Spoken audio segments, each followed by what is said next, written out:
Hi, I'm Aaron Robles with Innovative Physical Therapy. We're here today to answer a couple questions. I get a lot of questions about exercises help people improve their posture. They tell me, Aaron, can you help me improve my posture? What exercise can I do? So I have Christian here again with us today because he has a good posture to correct. So this is what I want to show you. He has more of a forward shoulder, rounded shouldered forward head posture with a big curve in his upper back. And this will put more stress on his shoulder and his neck. So I'll show you what I mean by that. Can you turn to the side for me, please? So what happens is, now what we did in previous video, he had a big lordosis here and we worked on this part. So you can check our other videos if this is an issue for your posture as well. But now that we got this, we want to address his upper back. You can see his shoulder, his whole shoulder girdle is forward. It should be back here resting on his rib cage, but it's all the way forward here. So he has a tightening here, that adaptive tightening in the front, and adaptive stretching and lengthening of those back muscles here. Because he's rotated forward like this, he can't, and if he wants proper alignment, his head is like here. So he's not going to walk around like he's looking for change. So he's going to tilt his head up like this, and that's what he gets his forward posture. Sometimes, if you take an x-ray with this posture, you'll have supposed to have a curve in your neck, a little lordosis here. It's a straightening of his neck, which puts more strain on his neck because it doesn't allow for the weight to be distributed throughout the spine. He has to work harder up here on it. Okay? So what happens with his neck here, he gets tightness of these muscles here and more weakness of this muscle to keep that forward chin sticking out there. Okay? So if I tell him, all right, hold your shoulders back, tuck your chin in, push your head back and hold it there. If he doesn't have the sufficient strength here and here to hold it, guess what happens? He's just going to go right back there. Or if he doesn't have the sufficient mobility here and here to actually hold it back there, then he's not going to be able to get there in the first place.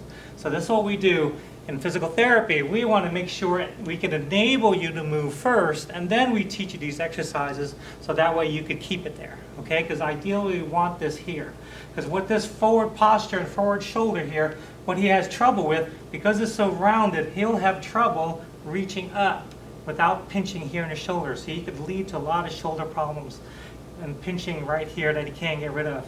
And in long terms, it could lead to labrum or even rotator cuff tears as well. So we want to make sure this is not a problem for him in the future. This also does is these muscles, because they are lengthened, they attach to the neck, putting more stress in the neck as well. So he could have degeneration. Like we said, it straightens out his spine and puts more stress on the joints in the neck. And that's something you don't want to mess with. So we're going to go over some exercises to help him improve this posture. Again, we want to strengthen back here, we want to stretch here, we want to stretch here and strengthen here so he'd be in the ideal position. Okay, so we're going to start showing you a couple stretches to stretch the front of his shoulder and his chest muscles. Allow the shoulder girdle to move backwards. So if you have a foam roll like this at home, we have Christian here laying on one. And what he's going to do, the first exercise, is going to put his elbows up together and he's going to let his arms just drop to the side, keeping his shoulder and elbows at 90 degrees. And he's just going to let it hang there. You can let it hang here for up to 10 minutes, just letting it stretch. If you stay there too long, you'll lose some numbness and tingling, you'll lose some feeling to your hands, so you just come back up and just get some feeling back at the blood flow. Then when you get some blood flow back up, you can just let it drop again. And just let it hang there. Nice simple exercise here. Also, you can see this position. You could do this in a doorway. We call the doorway stretch. You put your arms on both sides and just lean forward into it without arching your back. You could do the same thing and hold it there for about 10 to 20 seconds. You want to do that 3 to 5 times. But if you have a nice foam roll, you could do it like this. An alternate exercise stretch for this, so you could rock side to side. And on a roll, really stretch the shoulder out while you're reaching toward the ground. You could do that 10, 20 times. And if you're from up north, you know what a snow angel is, so we can do snow angels. Here in Florida, we have to explain what that means. So you're going to try to keep your hands close to the ground as you can, go all the way up and all the way down to your side. and all the way up and all the way down to your side, stretching out all those muscles in the front of your shoulder and your chest to get those shoulders back. Again, you can do this from 10 to 20 times. Good stretch. Another exercise to really stretch out your upper back as well as your shoulder, we call this open up. You lay on your side and just reach up and back and then come back again. And just reach up and out. Here you're actually rotating your thoracic spine as well, getting that loose and stretching out your shoulders. Again, you could do this about 10 to 20 times, doing each side.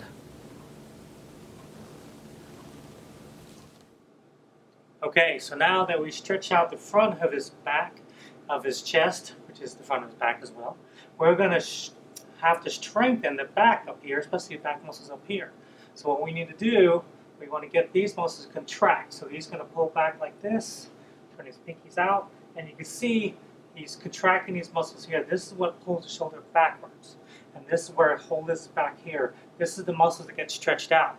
Now if he keeps going backwards even further, you can see he's going to arch his back to try to get this motion because he doesn't have full motion here because it's so used to being forward, it doesn't know how to go backwards. So it gets to a point where he stops and then he'll start arching his back to try to get his elbows even further back. So to prevent this, because this is what we want flat, we're going to do this against the wall. We call it pivot prone. So you put your back against the wall, put your feet away from the wall a little bit. He's going to go start up in the same position we did on a foam roll. And he's going to pull his elbows and pinkies back against the wall like that, keeping his back flat here so all the muscles are coming from his shoulder girdle and upper back. Now he's going to try to slide his elbows down like he's trying to put his elbows in his back pocket by keeping his pinkies on the door. And right about there he stops, he starts lifting off, so he's going to hold that there. And we want to hold it there for at least 30 seconds. The idea we want to get to is 2 minutes straight of holding this exercise. When he can hold that for 2 minutes straight, then he doesn't have to do it anymore. People who are more flexible are going to be able to go all the way down here, but if this is where you want to be, ideally with his back flat and his pinkies against the wall, but he can't, so he's going to have to come back up this way and hold it there. And it's a constant squeeze down and back with your elbows as you hold it there for 30 seconds.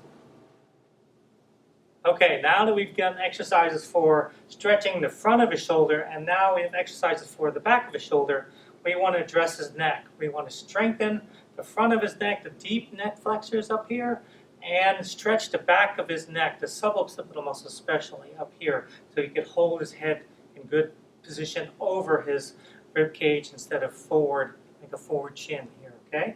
So what he's going to do is going to tuck his chin in toward his chest, take one of his hands, put it on top of his head, and just kind of rest it. Keep your head straight, and just rest your hand on top of your head, and that's where he does. So that's what he feels. So you could feel it stretch here. Can you feel it there? Now, he's not going to pull down. He's just going to use the weight of his arm and his hand on his head to add a little extra stretch. You want to hold it there for 10 seconds and do that about 10 times. And then come back up and do that again. Okay, so now I'm going to do an alternate. You could put that on the back of your head, not here, that's it. Now again, tuck your chin in and let your arm just hang down. There you go, rest. So if you feel like you're pulling too much top of your head, you can put your hand here, let it rest, and you can actually feel it a little bit more. You decide which position of your hand is best for you to get a good stretch right here in the back of your neck. Okay, now we're going to address strengthening of your deep neck flexors. So ideally, this is the position we want him to be. Okay, so his head's off the table. He's lined up, and I want him to position like he's standing straight up with good posture. So I'm going to let go. I'm going to not let him put his chin up to the ceiling or his head up toward the ceiling, but maintain this position. So he has to hold it there. What happens, the deep neck flexors are weak, so these flexors down here will start helping, so he'll start jutting his chin up toward the ceiling. So you want to keep that chin tucked in. Keep that chin tucked in a little bit more. See, when he does that, his head comes up. So let me have your head. There we go. Hold it right there. This is where he wants to be. Hold it there. This is really hard for him because this is really deep neck flexors that has weakness. So this is a true example of weakness here in his neck. Because he's having a hard time here, because again, just like the pivot prone, we want to do this for 2 minutes straight. Once he could do this for 2 minutes straight, he has sufficient strength in his neck to keep his good posture. He doesn't have to do this anymore. Okay, can you sit up for me? Now scoot down toward the end of the table. Because that's really hard for him, I'm going to have him start a little easier. Okay, now lay back down. Lay him on a pillow, so now his head is still off the table, but if he needs to rest, he could drop his head down, okay? So I'm going to position him here again. Okay, ready? Christian, hold it there. He's going to hold that there. And we're going to time him. We'll try to do this for at least, 30 seconds to start with, and you want to work up to a minute, maybe a minute and a half, and then 2 minutes. When you can do this for 2 minutes straight, keep your chin tucked in. There you go. And that's what happens there. You can't do it. And if he needs to rest, you can drop your head. You can just rest, okay? But the idea is to build up your endurance for 2 minutes straight. This is a hard one, but I know you can do it. Okay, so this one, I'm going to position him here. Okay, feel how that's there. Okay, just like that. And if you're doing this on the bed, you'll be really close to the table or the bed, especially if the bed's softer. So what you basically do is just get your head off the bed, and that way it's just your hair touching or barely touching at all is all you need to do. Keep your head off the table. Keep that chin tucked in, because it's hard to tell yourself if you're keeping that chin tucked in. All right, very good. You can rest. Okay, now that we've had Christian do a few of these exercises, and not to the full extent we wanted him to do fully yet, because he's not able to, especially with the strengthening and the stretching. Well, we're going to see his posture is improved already. I mean, that's what we want. We want his shoulders sitting back a little bit more. We want to do it even more so he needs to do a little bit more work, but he's sitting a little more. So if I put pressure down, I feel the pressure on his rib cage a little bit more, less stress here. Also, look at his head. His head is not so forward. He's keeping better posture here. What you want to pretend to, which is hard for him, is pretend there's a piece of string back here. He's pulling it up toward the ceiling, and it pulls his head this way. Because his head was like this, when you do this, it actually feels like you're looking down, doesn't it? More than normal, because your head is adjusted seeing this way. So if you feel like you're looking down, then you're actually doing it correctly. So this is a more improved posture for him in this way. So I hope this helps you. If you have any questions, please send them to me.